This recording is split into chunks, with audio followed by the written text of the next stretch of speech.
Happy Sabbath, everybody. I want to welcome you all to our morning study. I've stepped in at the last moment. I think the rostered speaker was not feeling well, so I volunteered to take their place. Let's open with a word of prayer.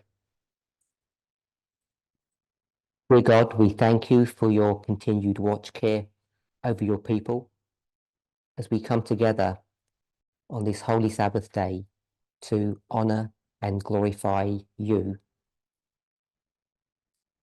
I pray that you would guide, direct, and bless us. Help us to have a better and clearer understanding of who we are, the work that we have to do, and what is happening not only on this planet, but throughout the universe in relationship to the great controversy. We pray these requests and for a blessing from you today. In Jesus' name, amen.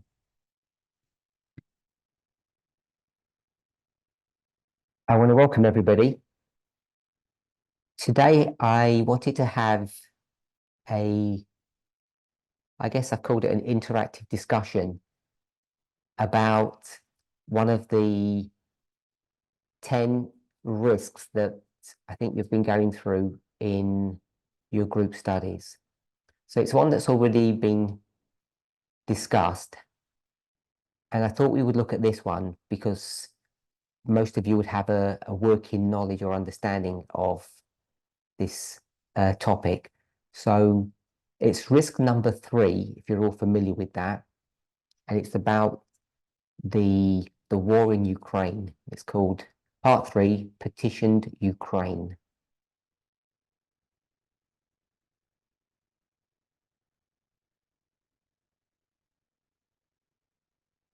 So I don't know if everybody puts their video on or how I know that you want to speak, or do I just ask people to volunteer?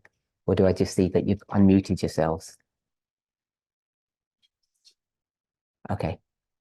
So I've been told you just chip in. So if that's the case, please chip in when you want to. So I want to begin with asking a question. These series of articles, these 11 PDFs that have been sent out, and a similar series was sent out at the beginning of last year. They're put out by a group called Eurasia. I think we all know that.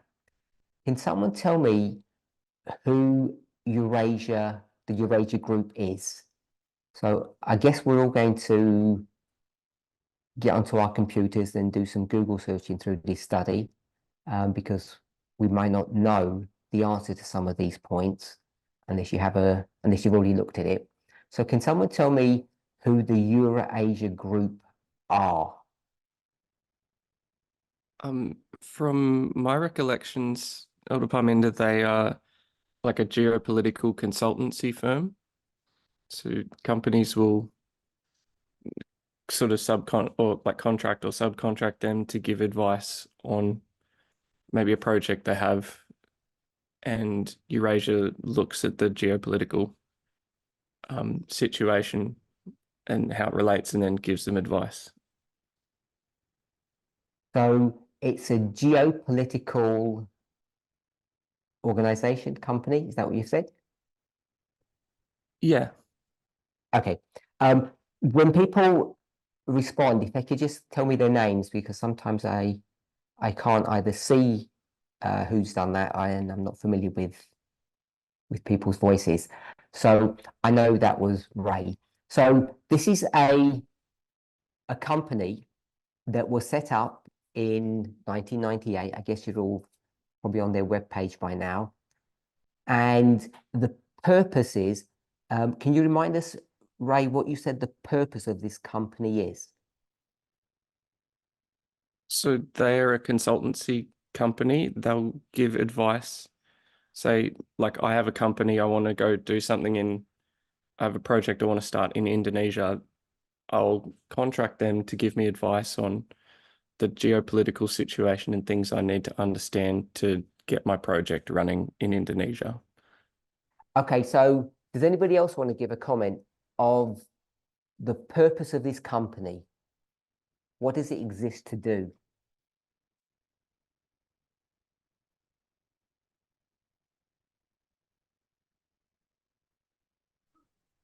It's to help Assess risk. investors. Sorry, who was that? I didn't catch whose name that is, sorry.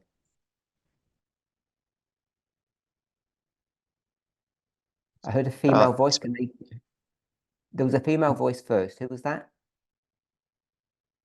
Okay, it's to help investors and business decision makers and understand the impact of politics on risks and opportunities in foreign markets.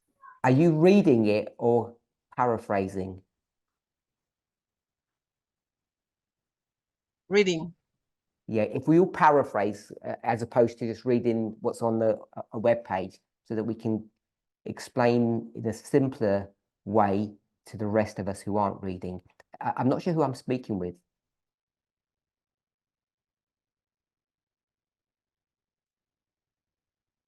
Mereoni. Oh, you've changed voices. It was a woman a minute ago, and now they're a lot deeper. Okay, so Brendan,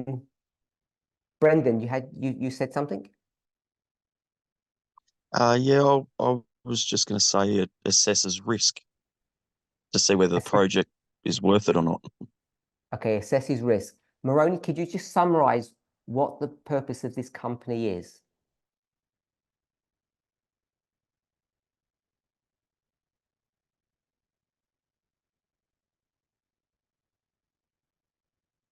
Sorry, is it me?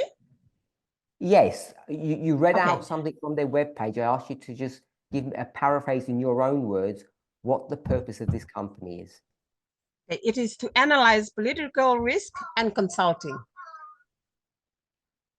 Okay, Terry? To predict what's going to happen in politically and financially. Can everybody hear Terry or not? Tell me if you can't hear what she said, so I won't repeat it. I think you should be able to pick it up. You can't? To predict. So it's to predict. The company's purpose is to predict. Predict what? Financial, political situations that will happen in other countries and governments. So financial and political situations that are happening across the world. So where is this company set up?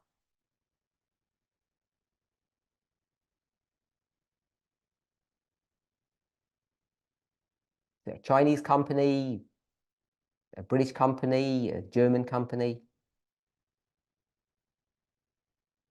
Yeah, it's American, I think. That's Catherine. Okay, Catherine's an American company. Brody? They've got locations around the world, so our former Prime Minister joined the Australian arm. So can everybody hear that? No. Maybe if you speak a bit louder so I don't have to repeat it. Yeah?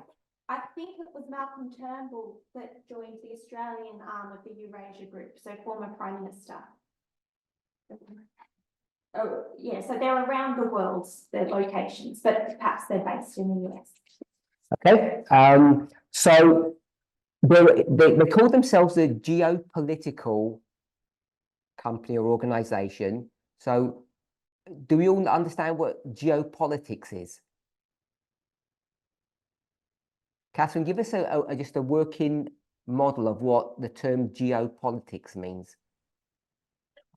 Well, geo sounds like it's got to do with the whole world, like geography or something. So I'm thinking it's politics across the world.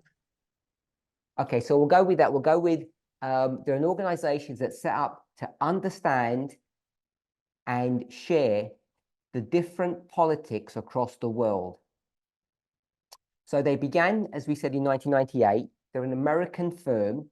They started in New York, And as time has gone on, they've got offices through various continents all around the world. And they claim now that they are the leading company that understands what's going on all around the world. They have their fingers in many pies all across the world, and they have local offices in various countries.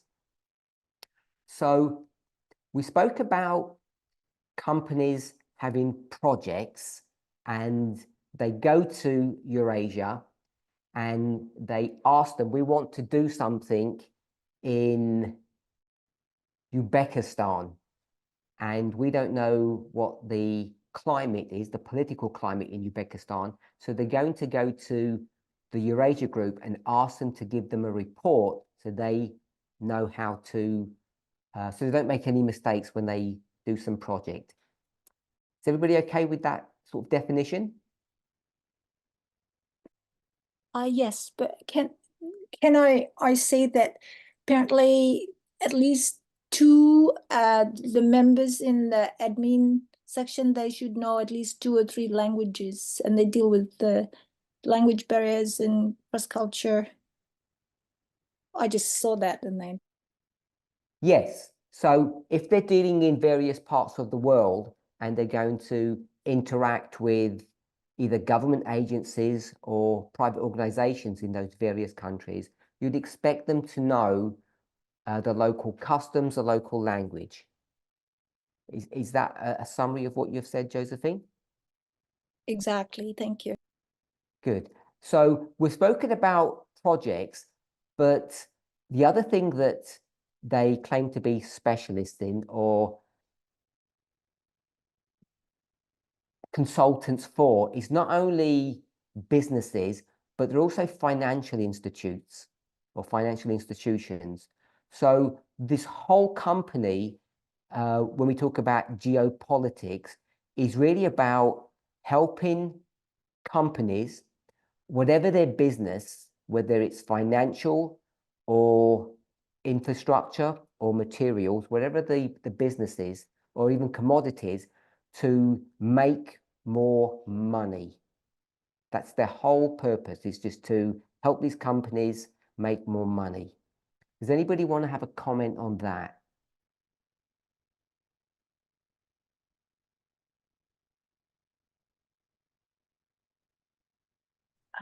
For me, it's Catherine here. It is something that's really important to keep in mind when we're reading these articles, I think, because that's the angle that they're coming at. They're not here to tell us what God's kingdom should look like. That's not their purpose, but they do have good insight and are valuable. But I think keeping in mind that that's their drive could affect perhaps the angle that they're coming from, the way they approach things, for me. Good. Anyone else got a comment on that? To understand the perspective that they're coming from, which is all about money, is totally different to the perspective that we are approaching, if I just say this subject, geopolitics. Would we describe ourselves as interested in geopolitics or something else? How would we describe? Terry, how would you describe what our organization is interested in?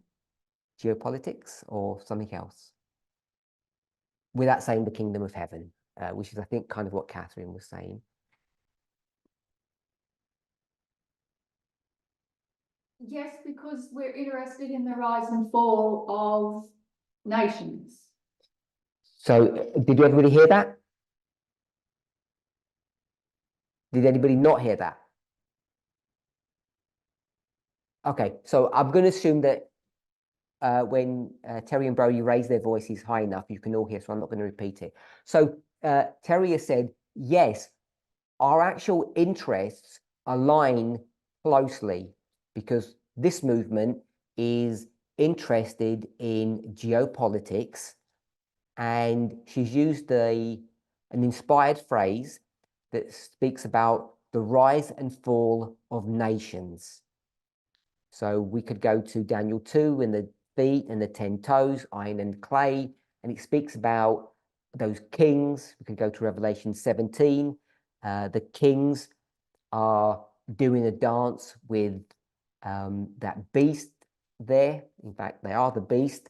And they're upholding that woman who rides their back. All of that in secular terms is geopolitics. Does anybody have a comment on that?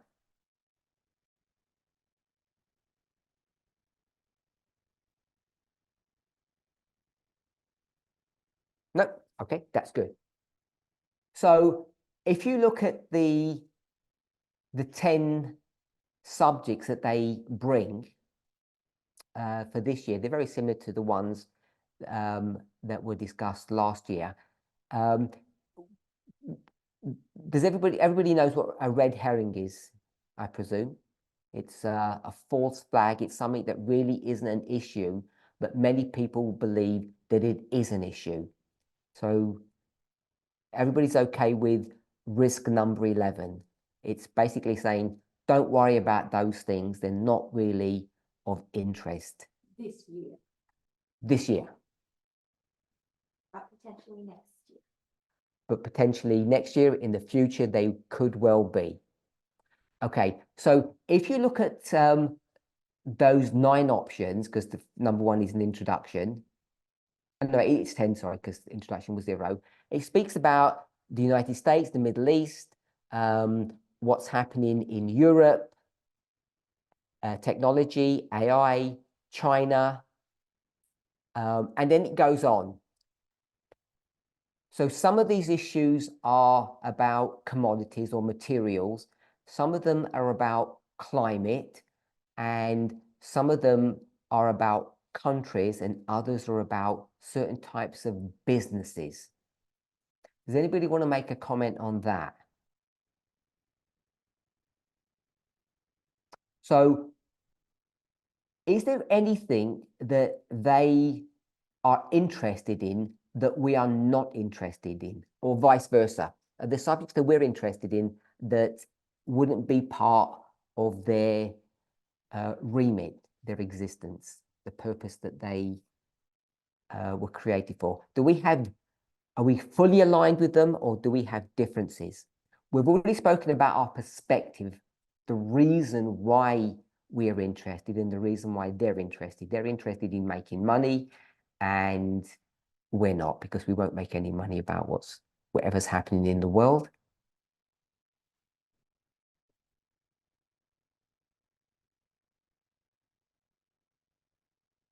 Graham, would you like to give a comment on my question, please? So my question is, do we completely align with them, or do we have any differences?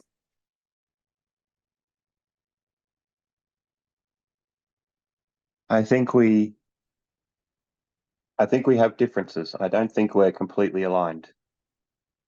Okay. I went through the list of 10 items. Can you just remind us some of the points that I brought up, what they analyze? So for what I mean by that is, one of them was climate change. Go through what you see they're interested in. Sorry, where did you find the list of the 10 so that I can They're on the recall them? media broadcast, but they may be Oh. in other places too. I think it was sometime in January or February. I'm going to, yeah, 12th of January, 20th. Look between the 12th and 20th of January.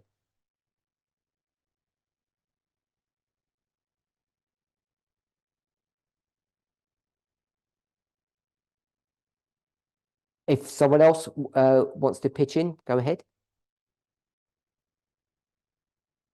We can brainstorm together.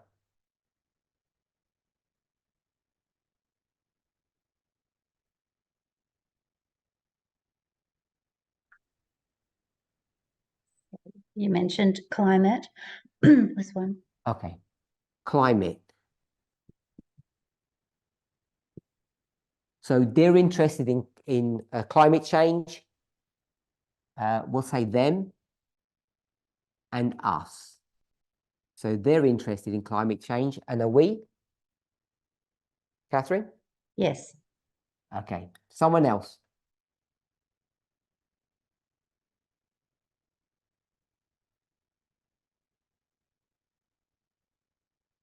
The war between America and itself. Okay, so I'm just going to call it the USA. So they're interested in what's happening in the United States. Are we interested, Graham? Yes, Why are we interested, Graham? Why do we care what's happening in the United States? because of the changes that they'll make that will affect the people within the United States and around the world.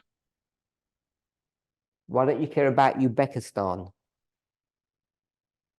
or Cambodia?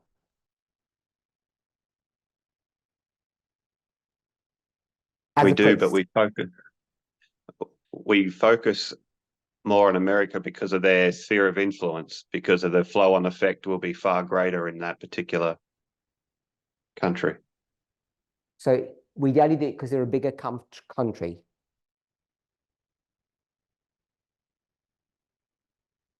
Yeah, if I summarize what you said Yes. clearly? Yep. Okay. That's one that's Okay. So another one. The coming together of North Korea and Iran with Russia. This is Yambaki. Which article is that when you've just said? I think it's the fifth risk. Okay, so without going into the specific countries, can you tell me what a theme when it talks about number 5? You mentioned North Korea, Russia, and another country. I've forgotten the third one you mentioned. Iran. Iran. So without listing those specific countries, tell me what it is that they're interested in. How they gang up together in fighting against USA, but particularly Ukraine. So the rogue, that's the word being used in the article. What does the term rogue mean in the context of Eurasia's geopolitical worldview? Why are they called rogues?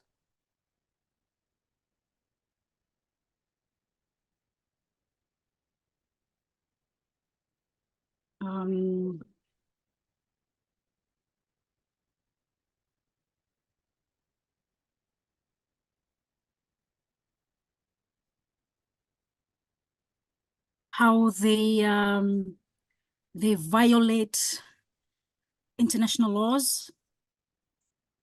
Okay, we'll go with that one.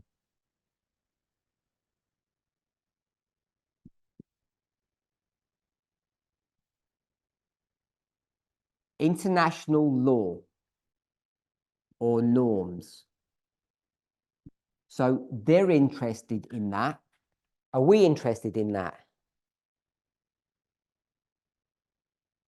Yes. Why? Because it'll have an effect to the whole world, economically, financially, politically.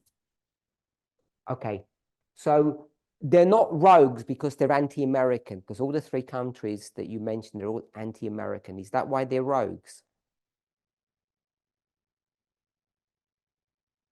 I guess so.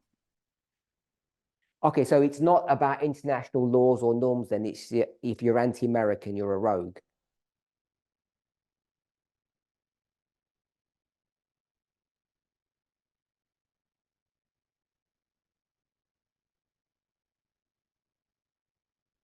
That was the question to you.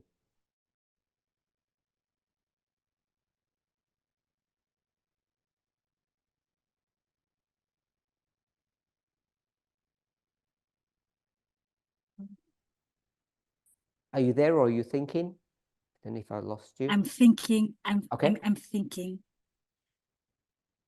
Let me help you along. If you're going to call everybody who's anti-American a rogue, then what do you call everybody who's American?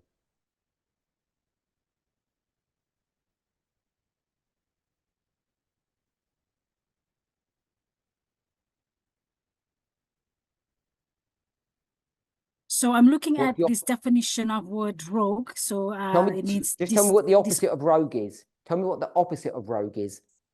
honest. Okay, rogue is Um, bad, and the opposite of rogue is good. Good, So everyone yes. so all Americans are good. People who love America are good, and everybody who's against America is a rogue or a bad person or a bad country. I don't think you believe that, do you? No, no. Okay, so this rogue is not really about America, even though it appears to be. Yes. So we'll go with your definition where you said actors who violate or go against international laws or international norms.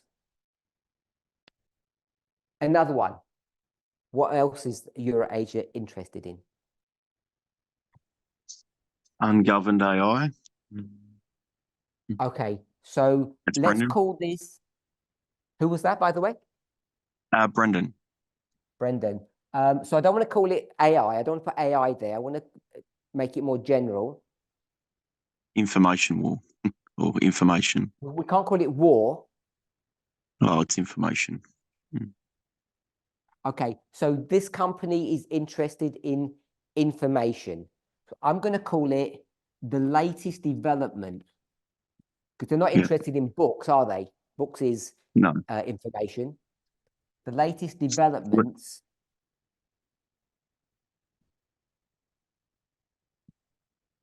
in information. So we know they're interested in that. Are we interested in that? Yes, we are. Okay, someone else. We've done 1, 2, 3, 4.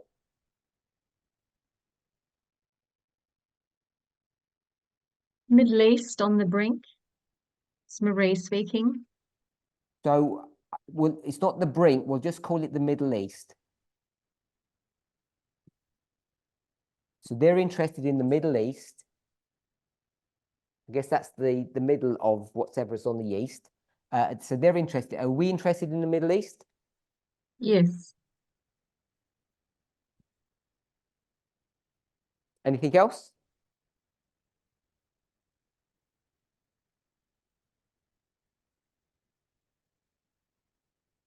You mean about the Middle East or you mean another one? Another subject. Anybody with another subject? Global inflation. Inflation. Where do you see that? Which number? Number 8. Number 8. No room for error. And who is this? Who am I speaking to? Josephine. Josephine. So I'm going to call it the economy. Are you okay to put economy? Oh, good. Is that how you spell economy? Are you interested in the economy or this movement? You, not individually? But we got to survive. No, I don't mean that's what I'm saying, not you individually. You have to survive, but I'm saying is this movement interested in the economy? Because economy is money.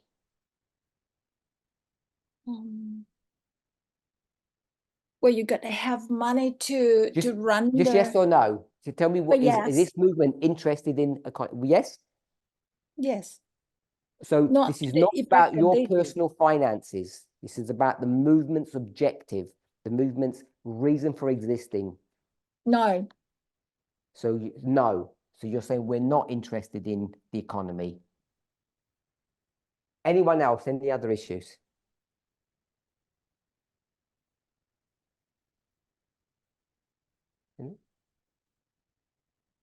Oh, no China government. China.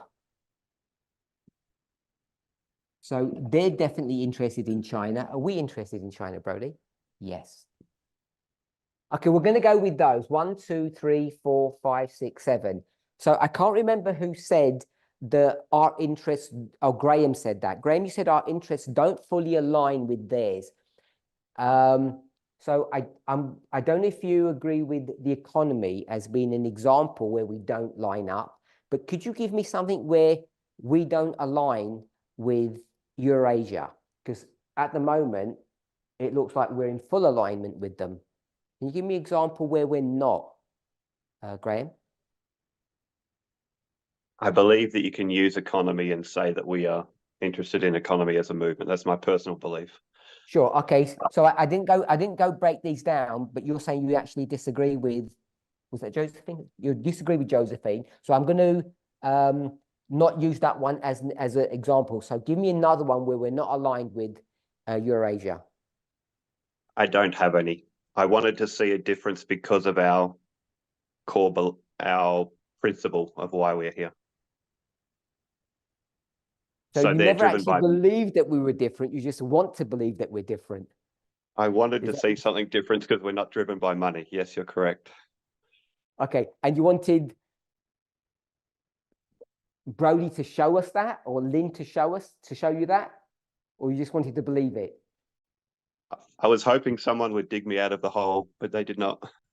Okay. So, Brendan, why was no one able to dig Graham out of a hole?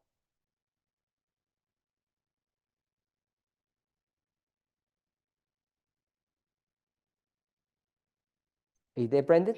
Oh, yes. Yes.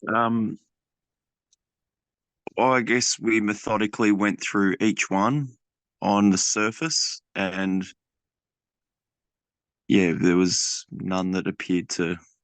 No, We're all that's interested in the same thing. that's not the answer to the question. The question is, Graham said there must be. We exist for a different purpose, so there has to be some difference between us. And he was just hoping one of you would tell him one, because he doesn't want to believe we're identical. So why was he mistaken?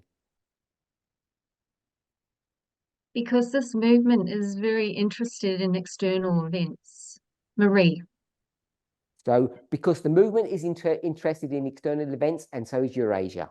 That's your answer? Well, I probably wasn't strong enough. It's vital for this movement That's fine. to know You what can external movements are. So put it definitely that's why Graham, Yeah, I but believe. let me stop you. Let me stop you for a Yeah. minute. You can use whatever word, essential, vital, necessary, but I want to know conceptually why. Because it's prophetic for this movement to understand external events. All of what we've just written here, Eurasia is not a prophetic organization. They don't care about prophecy. They care about making money for themselves and their clients. Yes, I agree with that. So tell me why we're in alignment with somebody who believes in a worldview or an ethos that we reject. Because what affects them economically affects us prophetically. Okay, because what affects not them, what affects the world or their clients economically affects us prophetically. I'll go with that. Brendan, did you want to say something? Oh, I was just listening. What Marie said sounds good. Okay, so tell me what she said, because we were talking and then Marie jumped in, and so I didn't let you finish your point. Oh no, I was just more listening, but there's our interests are prophetic, and I guess that company looks at they analyze, they use data, they don't appear to use conspiracy theories, so therefore they would draw the conclusions quite accurately, and as a result we're tracing through history and prophecy, and it's aligning up.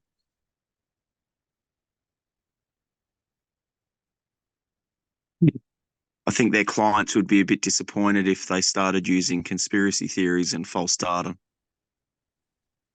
Okay, so I've put equivalent. They're not really equivalent, but I've got data. I've got they're interested in the economy, about money, and we're interested in prophecy. Anything else, anybody? Can I add a nail in my coffin? Yes? Just the statement that we use all the time, the personal is political.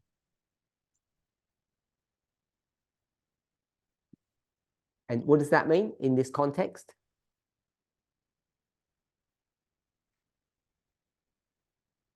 I think it's showing the relationship between the political climates around the world and how that impacts individuals.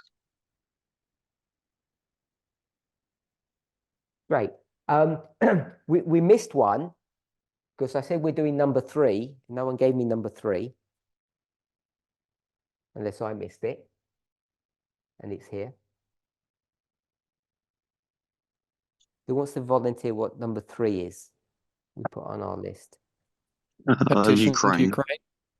Okay, so the answer is not Ukraine. They don't care about Ukraine.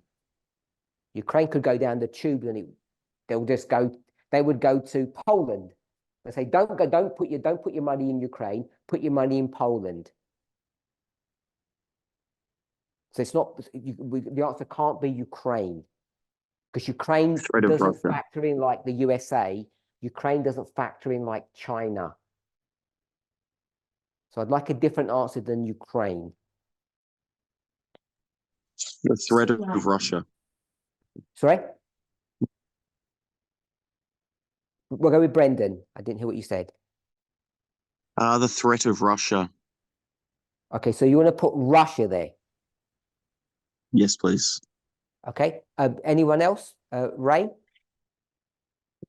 I had something to add. Oh, who's that? It's Lynn. Okay. Lynn, you're muted and you're talking. Yeah, I Okay. know. It's clever, isn't it? I'm actually in Wordy Bullock, so we're signed in on okay. two. I was only teasing you. I was only teasing. Anyway, so Brendan my says comment, Russia, and you're saying global conflict. They're interested in global conflict, war, basically in general, and how that impacts economic factors. okay, but this isn't That a was- global war. This is something that's happening in Ukraine. And Oh, okay, righto. So, I so was it needs to be relating it something to a bit more their specific, because there'll be Okay. wars and rumors of war everywhere. We could go into a lot of this and talk about war. Sure. So I'd have to agree with Brendan then, Russia. Okay, just Russia. So tell me who's got the biggest economy.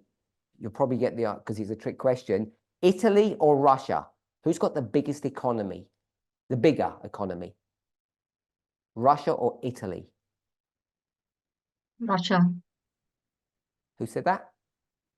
Marie. Marie. So it was a trick question. Terry? I thought it was the same. So Terry says it's about the same. We'll go with about the same.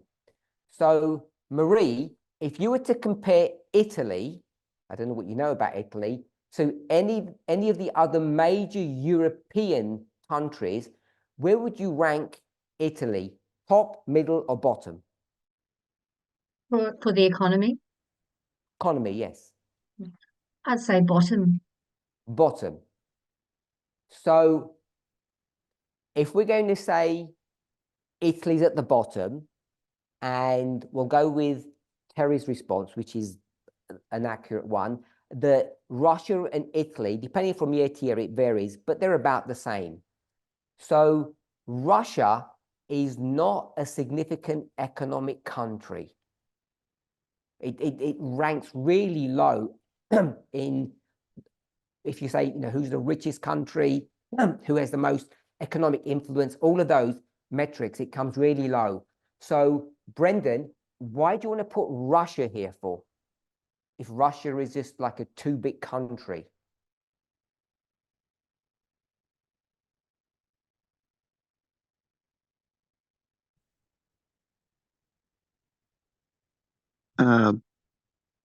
Because it has oversized influence? What causes its oversized influence? Or someone else? Why is it so influential? Because it's got nuclear weapons. Because of its military, yes. It's overly influential because of its military, not because it's run by a dictator. But North Korea doesn't control the world in the way that Russia does or manipulates it. And it's run by a rogue as much as Russia is, if we're going to use their terminology. So it's not that it's run by a rogue, it's just because its military is oversized. Are we okay with that? Yep, I'm going to take that as a yes. I'm not going to put Russia here, if you don't mind. I'm going to put Europe.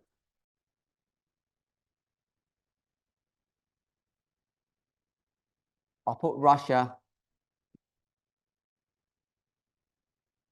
in brackets. So we know they're interested. Are we interested in Europe and Russia? Elder Yes. Parminder, I just looked up, and Italy is 9th in the economy and Russia is 13th. And I think we'd be interested in the USSR because it's the king of the South. Okay, so Kerry had said they're about the same, and you're saying actually it's even lower than Italy, at least currently. And you're saying we are interested in Russia and Europe. We're all on the same page. So climate. Can someone tell me why we're interested in the climate? Why do we care what's going to happen in the climate? Why are we interested in that? You should know because I think you did a recent study on it, or Brody did one for the group. So why is this movement interested in climate change? Because of equality. Equality. Tell me the connection about equality and climate change, briefly. I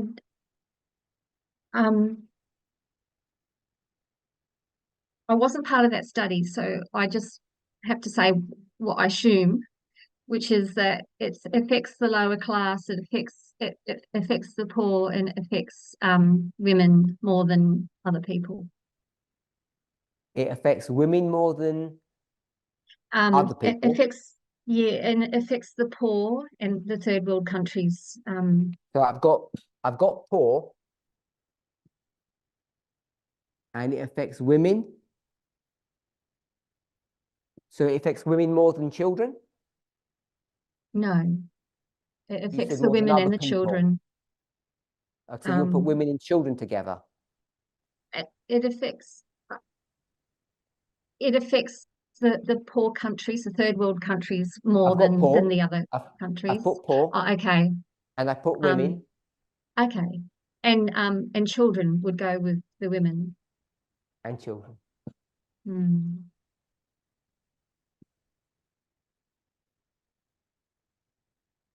And you're saying all of this is to do with equality? Yes? Yeah, yes. Anyone else?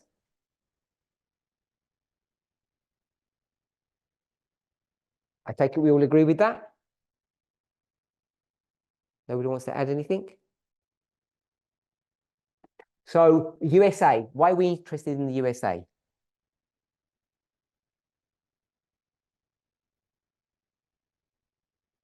Terry, why are we interested in the USA? Because no one knows, or they don't care. Revelation 13. We'll go with prophecy. And we were given Revelation 13. Terry could have gone to many places, but she went to Revelation 13.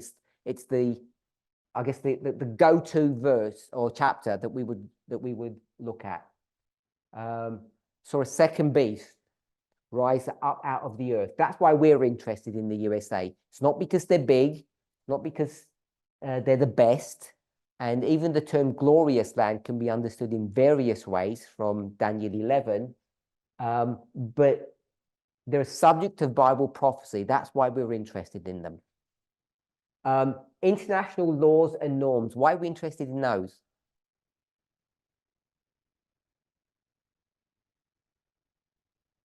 Sunday law.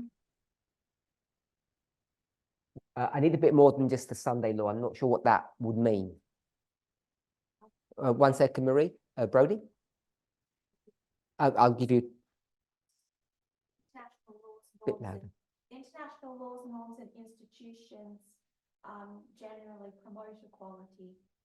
So they are undermining institutions. I know that there's economic component to that, but undermining things that are either working to promote or establish equality.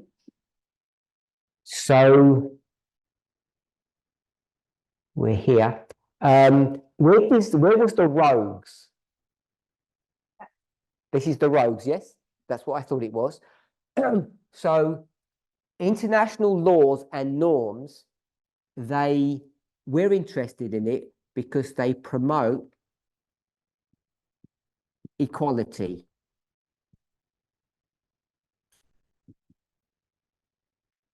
And we could say the Universal Declaration of Human Rights as an example of that.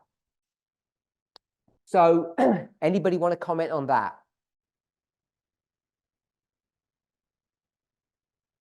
So this international law and norms, and it says it promotes equality. Can someone give me a year when we began to be interested in that subject, promoting equality? Give me a year where we said we want to get really laser focused on this subject about promoting equality. This is an example of that. It's not the date when it comes to international laws and norms. Someone offer me a date when we became interested in this subject. This one here. These rogues, we'll call them the rogues. 2015. Who's speaking? Baki. And the year 2015, you said? Yes. Anyone else? Greg, give me a date. I was thinking 2019. 19. Catherine. Do you want us to just be our movement? Or earlier However than you that? understand my question. Oh, okay. Well, I could say 1888 or 1989 if you. Which one do you want to go for? Oh, do 1888. No, let's do 1989 because I just want to talk about our movement. Rachel?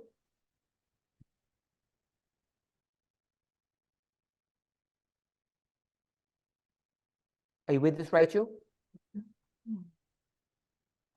Oh, Chris is probably on my computer. Is it 2021? Who's that? Oh, Rachel at your Wordy Bullock? Yeah, I'm at Wordy Bullock, sorry. Okay, give me a year. I was going to say 2015, but 2021. 2021. We'll go with that, 4. So, anybody want to add one? I'm going to go with 2014. That was from Terry. I'm going to go with 1888.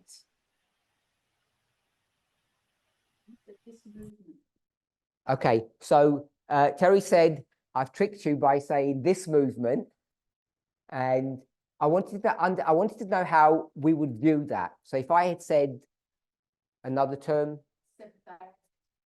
okay, if I'm going to say Seventh-day Adventism, your answer would have been 1888. So even if we go back to 1989 or 1888, it's earlier than all of these dates. And I guess these dates, I don't know who said 2015. I don't know what they picked up in 15 with respect to this movement's understanding or belief in promoting equality. Don't know what, so I'm not going to ask everybody what they were tagging in these various dates, because we've got a 14 and a 15. But this idea of promoting equality has been something that God's people have understood from the very beginning of their existence, if I can say that. We've made many mistakes. We, as Adventists, even perhaps in our movement, we've made many mistakes. But a classic understanding of the Sunday law, especially as spoken by Jones at those Senate hearings by Blair, are all related to the subject of equality. And all we've done is become more focused, not as a to prioritize equality, but we've become more focused on the breadth and depth of what equality is really about. Does anybody want to make a comment on that one? Brodie. Up until the recent years, the UN was evil. So this is what we believe?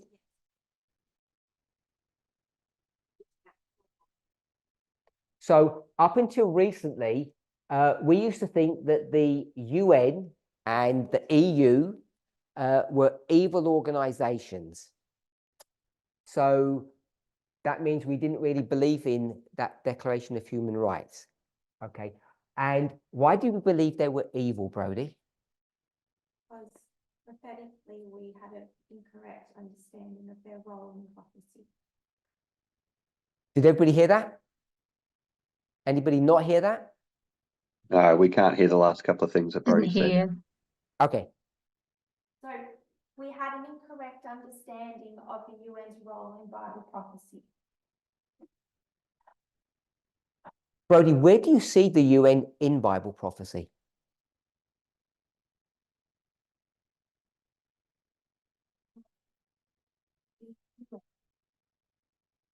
So if you asking me to go to Revelation, Either an image or a chapter, either way. as representative of the kings coming together at the end of the world, so the 10 toes and yeah. Okay, so I don't know if everybody heard that. Back in the Sorry, oh, and one world government and our fear of a one world government.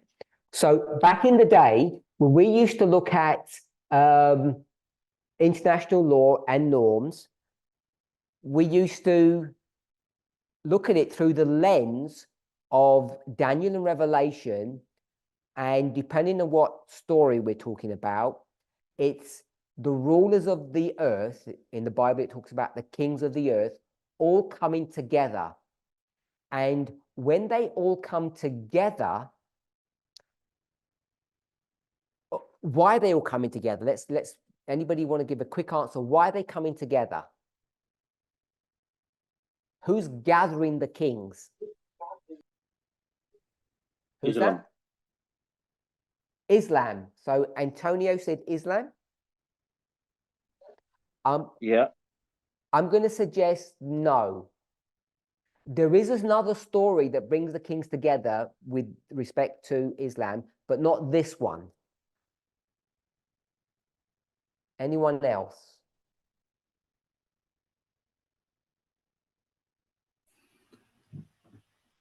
Molly. America. So we could say that America brings the kings together.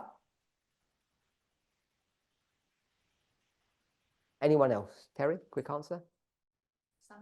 Papacy. So we've had the Sunday law. We have America. Brendan. Well, I guess we used to think the papacy. Papacy. So I'm going to go with the papacy. So Daniel 2, it's the iron. Revelation 17, it's the woman that rides the beast being the kings. So these, did anybody else say something? I think there were Is it the Josephine? whore of Revelation 17? Well, same as Brendan, just a different word. The whore of Revelation 17. Yes, yes. So I've just said the woman there. So Yeah. we're okay. So we used to believe that the papacy or this religious entity, and it's not just a papacy, because we have spiritualism, Catholicism, and apostate Protestantism. All these religious entities are going to bring these kings together and to control them to do their will, if we're okay with that. And the fact that all coming together is where we get this idea of a one world government. And if they're all coming under the duress of these religious entities or religious entity, singular or plural, however you view it, we would view that organization as being bad. And in today's language, Brody said that it would be the UN, and we'd go with the EU as well. There are other regional entities that get together, but we'll go with those ones. And therefore, we would look to them as being bad. Everybody okay with that?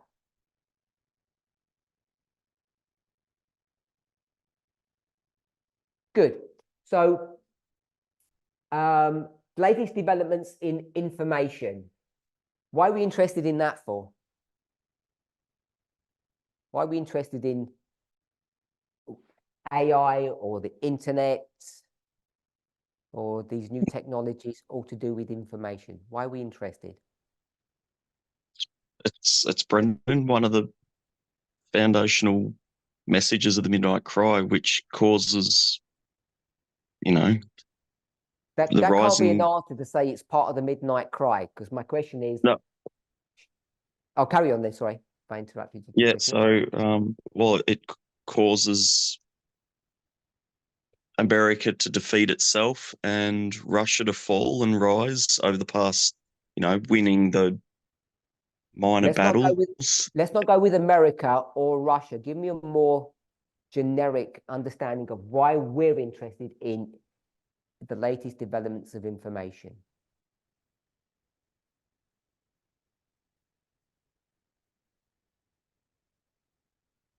Can I say something? Sure. Is it, can we add the institutions that develop these AIs? So give me the name of one institution that develops these information technologies. Give me an example of an institution. Software and technology. So the reason I asked that, maybe I didn't fully understand the study we had earlier in the week, but I thought it's not institutions that actually promulgate or develop these, it's private companies. And part of the discussion we were having is whether institutions should be doing it or being left to private companies. So that's how I understand that. Maybe we see it differently, or maybe I didn't understand clearly. But I don't think an institution is a private company. I follow you. Thank you. Okay. Okay, great. Anyone else?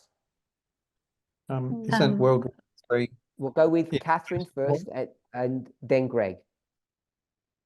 Okay. I see the whole great controversy as being a war of narratives or war of words, and so it fits that we would be interested in information war or information technologies, because basically it gets more power to these things. Okay, so are you okay, instead of me using the word words, of ideas? Yeah, certainly. Okay, so this is the war of ideas or ideology. So I got Yes. that bit, and then you added another bit. Well, if we're talking about the development of technologies that enhance that, I guess. Okay, I'll go with that then. So it's the war, it's to do with the war of ideas, and It's about development. We actually have it here.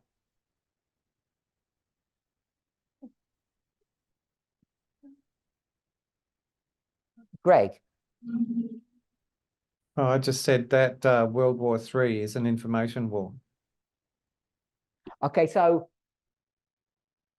I don't want to do that because I don't think it actually answers the question, because I don't know what World War III is. And if it's a war of information, it ends up becoming a circular argument if we frame our conversation that way. So I want us to go to more fundamental reasons. And I think this is a good one, that the whole great controversy is a war of ideology or ideas. And the concept of development is that as that war of ideas progresses, both parties, however they go about doing it, use the latest, we'll say the latest weapon or the latest technology. And that's why we're interested in this. We're interested in it for, we'll say selfish ideas, because the movement wants to use the latest information technology so that it can do its thing. But it's also interested in it because if we want to understand how the war of ideas works, we need to understand what the latest weapons that they're using are. Does anybody want to comment on that one? Me, Josephine. Yes, I was going to say we have a message and we are interested in the technology, how to reach across the world, our members, prepare them, you know, information. During the COVID, we had technology and we were able to continue giving out our message. But if we didn't, then we'd be stuck. Okay, anyone else? Middle East. Why are we interested in the Middle East? Oh, Elder Parminder, it's Ray. Oh, Ray? On the war of ideas and developments, is that sort of to do with our like improving our own media literacy as well and understanding how these ideas are put out there and how to navigate that? Explain a little bit more, because I'm inclined to say yes.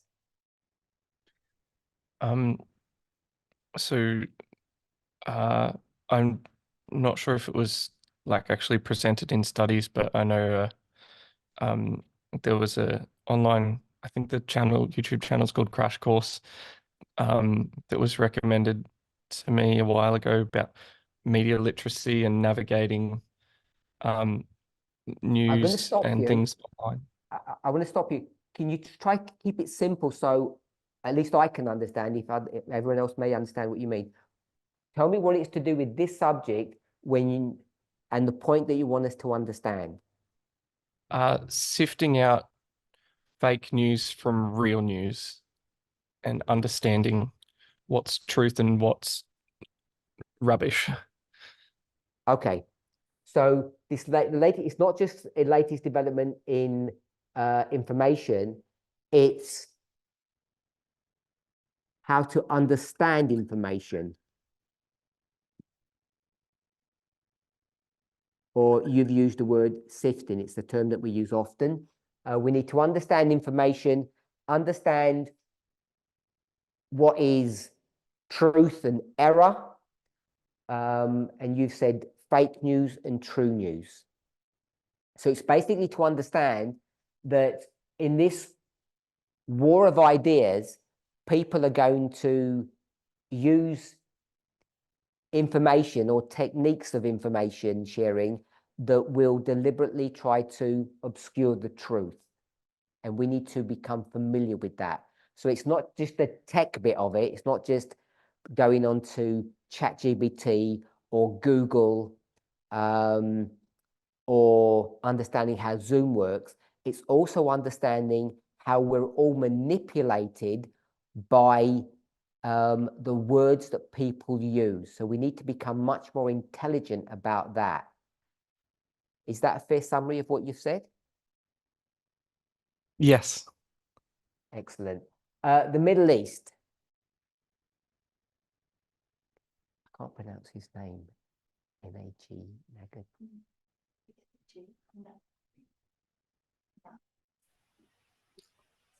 Natakarima. I'm sorry, I haven't pronounced your name properly. Natakarima. You mentioned about Islam bringing the kings together, and I said I didn't think it was that. Oh, that was Tony? Yes, Elder Parminder, it was me. Oh, sorry. We'll go with Anthony. So we're in the Middle East. Tell me what the Middle East is why we're interested in the Middle East. Is it because of spheres of influence and proxy war? We could do that with a number of places if we said that.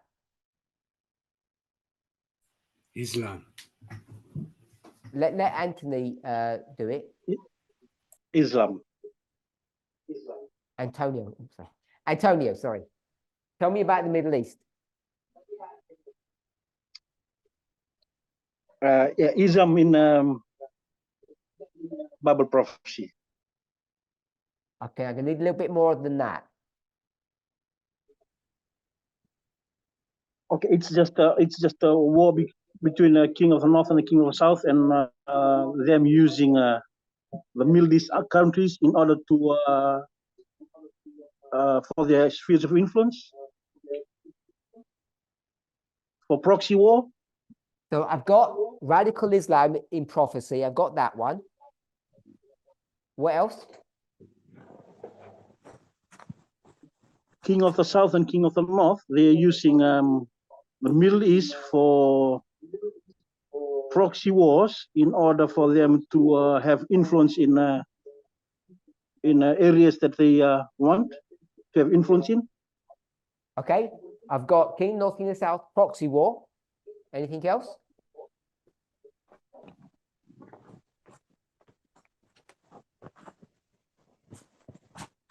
That's all for me, Elder Parminder. Okay, Molly. Revelation 9. I don't know what that means. It's the third wall. Bible prophecy. Tell me what that means. I mean, Islam is prophesied as the third wall of Revelation 9, isn't it? And what does that mean? Islam is the third woe in Bible prophecy. What does that? I don't know what that means. I think with they'll cause harm.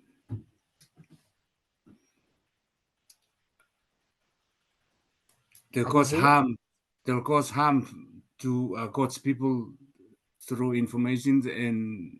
1 second. So the third woe is going to cause harm to God's people. Yeah, Islam will cause harm to God's people and also with their doctrines and that. Okay, thank you. So, Elder Terry, why are we interested in the Middle East? Do you agree with radical Islam in prophecy? We go with that one. King of the North, King of the South, proxy war. Do you agree with that one? Third woe. Right, what's the third woe? Isn't it a distraction in international affairs that slows down the pace of others' agenda? Okay, so if you put yourself on mute, Molly, for a second. So the third woe, you said a distraction to whatever people want to do. They're going to slow them down. So if we go back to the first woe and the second woe, we know that one of them is hurting, one of them is killing. Who are they hurting and killing, these woes? What's their purpose in life? Who are they meant to hurt? Are they meant to hurt God's people, who are good people, or something else? Anybody want to comment on that? Because if you know what their purpose originally was, you know what it was at the end. Marie? They distract the papacy. So papacy. We'll go with the papacy. Helping. So you use the word distract. I think the Bible talks about killing and hurting. Is that what you mean by distracting? My memory is vague, but is it the first woe that's distraction? It doesn't matter about the details. I just want to understand what you mean by distraction. So every time they came to harm God's people, that's right. Every time the papacy would come to harm God's people, Islam would distract Okay. the armies of So Rome. if we're all clear that the third woe is not to hurt God's people, hopefully we're all clear on that. Terry? Yeah, it's a scourge on Rome. It distracts and pulls them away. So what is a scourge? Anybody? Tell me what a scourge is. Have a quick look up, or Terry's going to give us the answer. Scourge. Punishment. Punishment. Punishment. Good. So the third woe is punishment.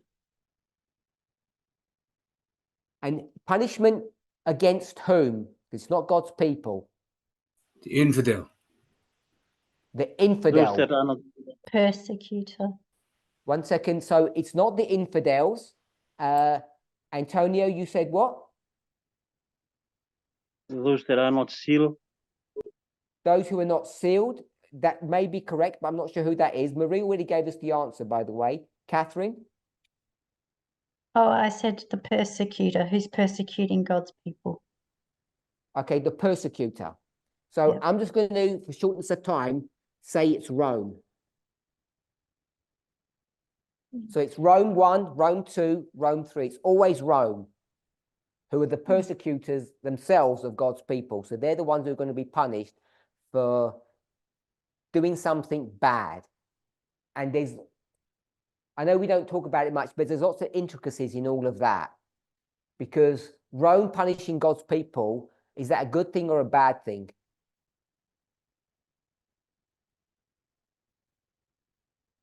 Brendan, good thing or bad thing?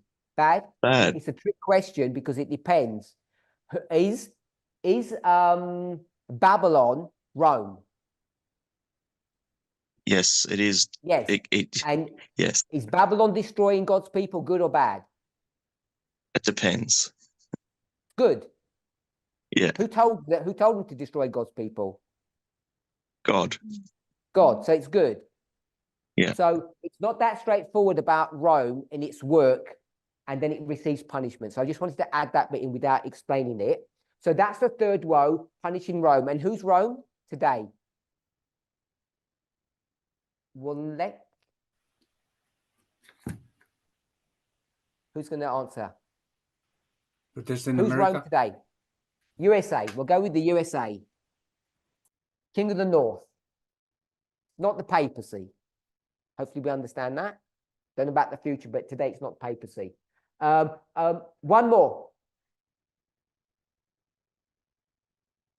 It's what's currently going on there now.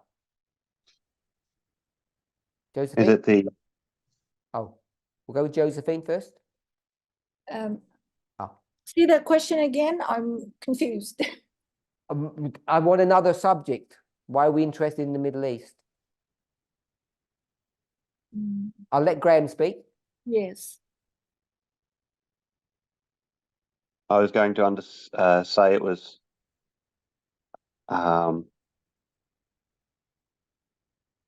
the understanding of Israel in Bible prophecy by Good. apostate Protestantism. So this is dispensationalism.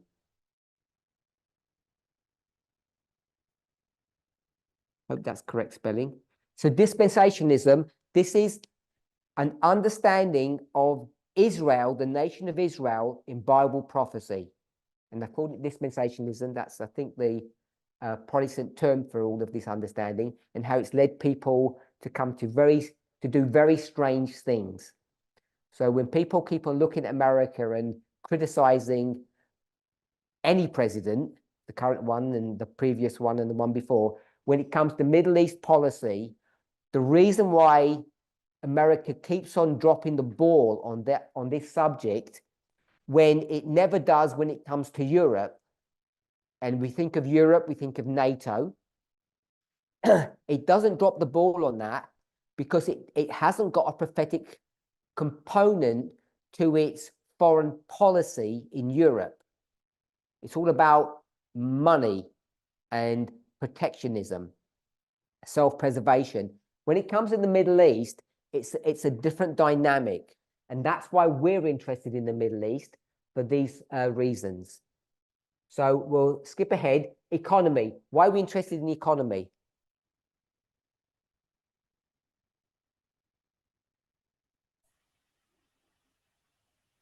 Revelation 13. Revelation 13. I don't know what that means, Revelation 13. No buying or selling. Okay, we're interested in it because of no buying or selling. Anyone else? An inflationary economy disproportionately affects women. So the economy, we're going to use the same argument here. The poor, women, and children. Is that what you're saying? Correct.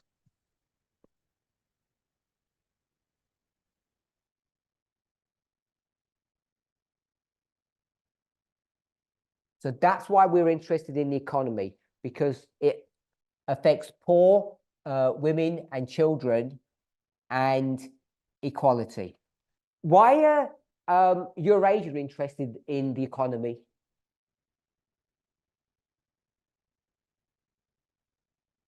So they can predict where. Is it so where people can predict where they should invest? Yes.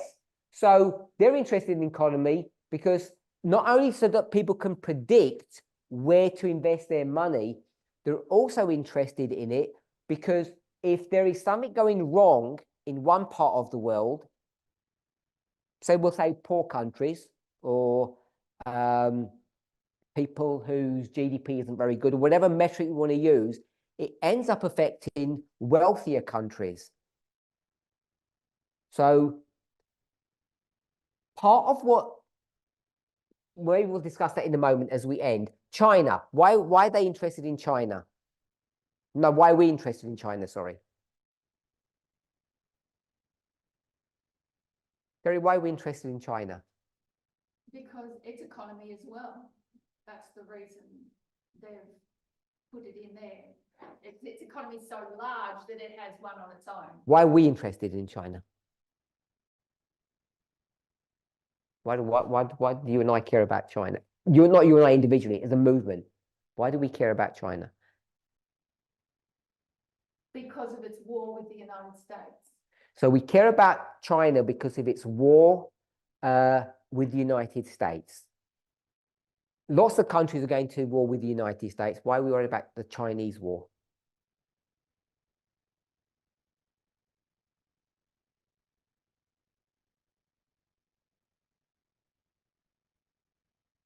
Because of the size of it. Okay, so we're worried about China because of the size of it. The impact on the world because of the economy that war has. So because these two superpowers are going to war with each other, it's going to affect the world economy. So we had something about the USA, Bible prophecy, doing something bad. And it's doing something bad internally and externally. We didn't discuss that. When it comes to China, when we talk, you've told us that it's to do with because they're so big. I'm just going to put big. So we and development information, and its effect on the climate. It's got big fingers in all of those pies. Did everybody hear that? No. Okay, so I want to ask. No. Okay, so I didn't hear what you said.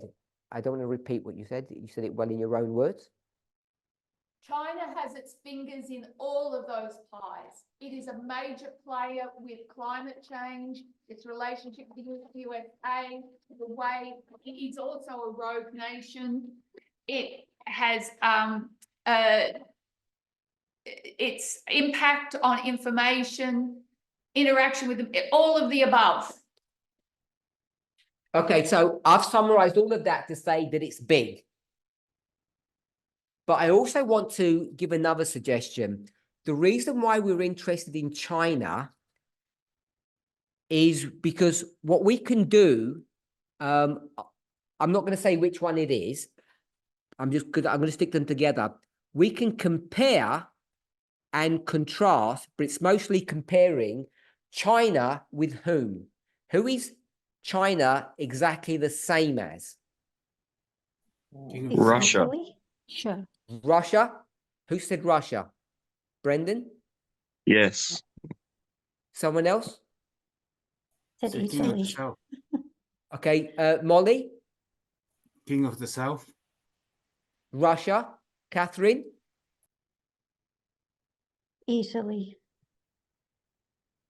What'd you In say? terms Italy, I said Italy, and the reason I said Italy is because Germany had a friend, it was an ally back in World War II, it was Italy, and Russia's best friend is China. Okay, so I'm going to collapse all of that to say Russia. Yes, okay. I would have said its connection with Russia is the reason we're interested. Because it's Russia's best friend. Yeah. Anyone else? Yeah, I had the Yes. same idea with Russia. Catherine. Okay, Is everyone's it, going for Russia. Could I please make a suggestion? Everyone's gone for Russia. Just give me the name. Why are we interested in them when we're talking about compare and contrast? I was going to say America. Okay, so we'll go with that. You don't have to explain why. Terry? Both. Okay, so Terry's going to say America as well. I want to go for the USA. What you end up finding is that China, because it's a completely different setup, it's one's a democracy, one's I don't know what we want to call China. Communism doesn't quite do it justice, I think. But we'll just say it's communist. Even though their setup is completely different, you actually see that China and United States are locked together in their behavior, their worldview, and what they're doing. And what happens is that if we say China is the opposite of America, that's one story, which is the one that most people picked up on, which is that they're the same as Russia, if you like. They're the opponent or the enemy of the United States. But I think what's equally important, or for me, more interesting, is that China is actually the same as the United States. And what you can see is you can set up a totally different economy, which means a totally different style of government, and you end up getting to the same place. It ends up doing exactly the same thing for the same reason and using all the same tools. And they have their own internal warfare, but it's so stifled there that we don't have that visibility, don't have the Democrats and the Republicans, but they have their equivalent of it, even though it's really muted. So I think what's so interesting about China is that they're big and they therefore have a shape or a say in what's going on, but they're also identical to the United States. And when you look at the United States and you can't see things, what do we normally do? What's our methodology? You go to another example to see exactly the same thing, but when you look through it through a different lens, it becomes clearer. So I want to suggest that's why China is so interesting to us. It's all of these reasons that they're big and they have their fingers in all of these issues and they affect geopolitics across the world. But it's also because they end up looking and behaving the same way as the United States. Trump wants to model himself after Xi, not after Putin. So did everybody hear that? Yes. Good. No, And the no. last one, someone said no. Catherine, can you repeat what Terry said briefly? She said Trump wants to model himself after Xi and not Putin. Good. Because Putin is a weak person in a too-big country from an American perspective, and China is someone to emulate, as is their leader. Does that help, Marie? Yes, thanks. Great. Europe. Why are we interested in Europe? Can I just ask a clarifying question with that last point, please? Is that okay? Go ahead. So to clarify, we're interested in China so we can compare and contrast so we can better understand America. Is that the main point? It's the second point. I don't want to say it's the main The one. second point. Yeah, second yeah. point. Okay. So we can better break down the USA so we get a better, clearer understanding when we don't have very good visibility. Yes. Okay, thank you. Europe. Why are we interested in Europe?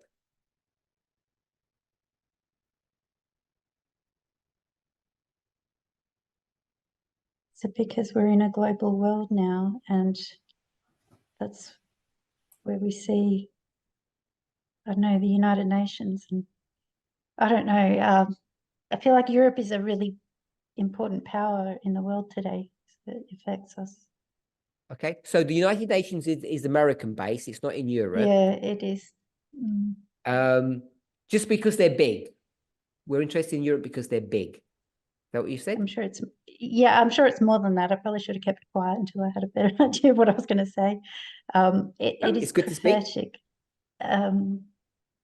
It is prophetic because we saw war in the Western Front starting from earlier, like 2003, and Elder Tess had identified that Europe was that Western part of the world that was coming under attack. Okay, so you're going to go through an application of the First and Second World Wars. Yes, yes, their that's right. importance. That's why we're interested. Okay. Yes. Anyone yes. else? Brody. Connected with Russia, I suppose its connection with the fall of the King of the South. So Brody has said it's about proxy, King of the North, King of the South, same argument that was used here. So we're interested in Europe for that reason. Anyone else? Seventh kingdom of the Bible prophecy. The seventh kingdom of Bible prophecy. Okay. I don't know what that is. What's the seventh kingdom of Bible prophecy? It's the United Nations, isn't it? But it's... So the United Nations are in America, not in Europe. Yeah, but the countries are in Europe. No, the countries are all around the world. There's more countries all around the world than there are in Europe. Okay, how about America is the new world and Europe is the old world? That's Standard Adventist teaching. And that's connected to the idea that Europe is big economically, but it's also about the connection between these two entities, the new world and the old world. So we just said, why are we interested in China? Because it's big. Because that was one reason, but because we can compare and contrast. Yeah, okay. And So what's the new world and the old world? What's that methodology or ideology there? yeah, that's a compare and contrast as well. Compare and contrast. It's compare and contrast. He says whatever happened in the old world is going to happen in the new. Catholicism and Protestantism. Sorry? Revelation 13. It's Revelation 13, the first beast and the second beast. So that's why we're interested in Europe. What I found interested in, when I ask for why we're interested in some of these things, not all of us and not on every single topic, but it happened often enough, and I don't know if you realized that the arguments we were giving were the actual Eurasia arguments. They're big. There's an economy problem. All of that is their arguments. They're not prophetic arguments. So when I asked what are our reasons, I want us just to realize that it's really easy to drift. And we should really understand why we're interested in these subjects and why Eurasia are interested in this subject. And some of the reasons we give are not even prophetic ones. They may be emotional ones. They may be ones that we think are prophetic, but they end up being moral. And we've struggled with this concept in our movement for a long time. The difference between morality and prophecy, whether or not they're the same or not the same. So I've run out of time now. I want to apologize because I was going to speak about the war in Ukraine, but I ended up not speaking about it, even though today's a special day, as you all know. But what I wanted us to see is that this organization, that Eurasia, that is laser focused on understanding one subject. What are they trying to understand? So it's a big question, so you won't know what I'm referring to. They're trying to understand and analyze. They called it geopolitics. So Terry has said they're trying to understand relationships. Is that correct? Relationships. I'm going to call it patriarchy. That's probably wrong. So they're trying to understand and analyze patriarchy. And what's this movement's objective or purpose? I'm going to say it's the same. So this is Eurasia and this is us. And the reason why we're so closely aligned is because they need to analyze and understand how the patriarchal system works. And that's what we do. And that's why it looks like they and us are the same things. In fact, we can go into business with them and we'd all do really well together because we all see things the same way. It's because it's patriarchy, the way the world runs, we see it being important, and so do they. Obviously, our end goals are different because we want to analyze this and see where it's going, and they want to analyze this and see how much money they want to make or how much money they can make. But I also want us to see that we want everything to look good, don't we? We want what we would call equality. That's what good would be. Do you think Eurasia want equality? You think they would like that?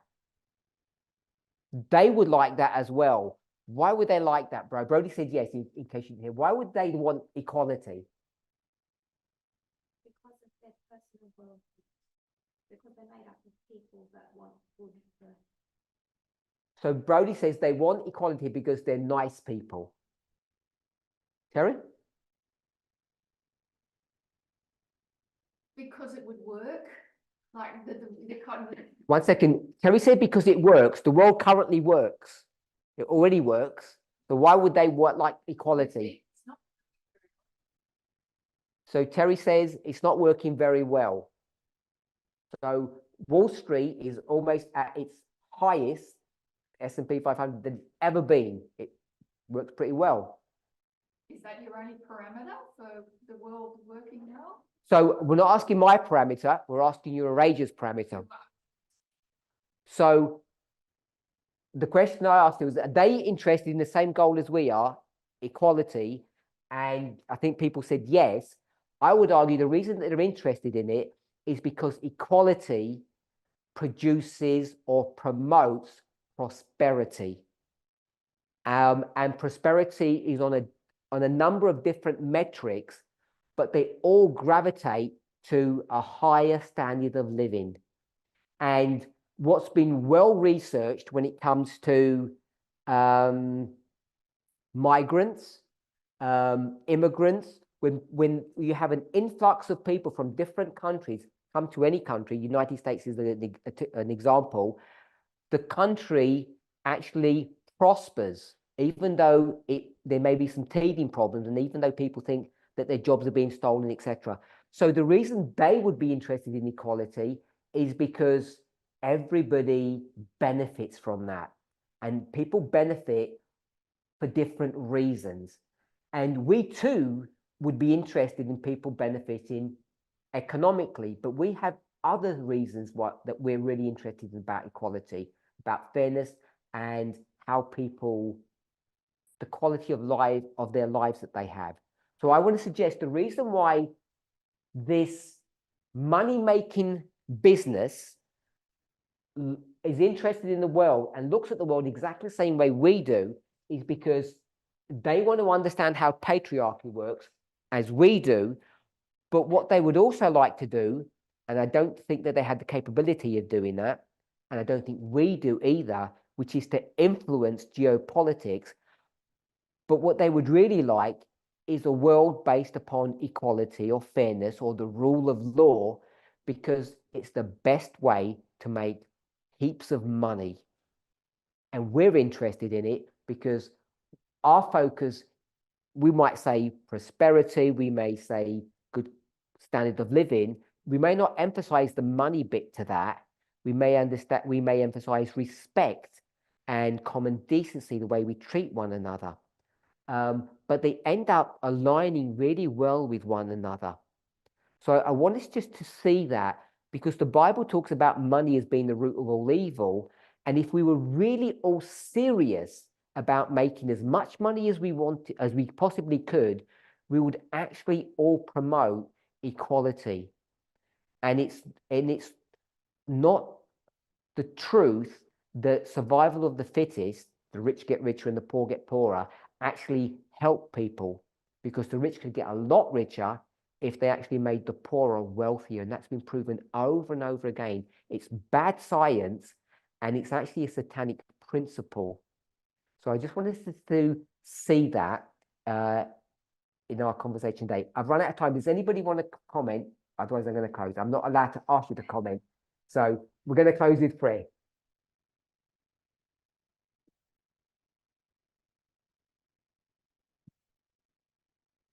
Dear Lord, Holy God, I want to thank you for helping me to have a clearer picture of what it is to desire and promote equality. What I really desire for myself and how I want to be treated, and what I want for my fellow human beings. As we compare and we contrast ourselves with this secular agency, it seems clearer to me today than it did yesterday that an understanding of the weakness, the frailty, the stupidity of the patriarchal system, the system that you've been trying to show us is just bad.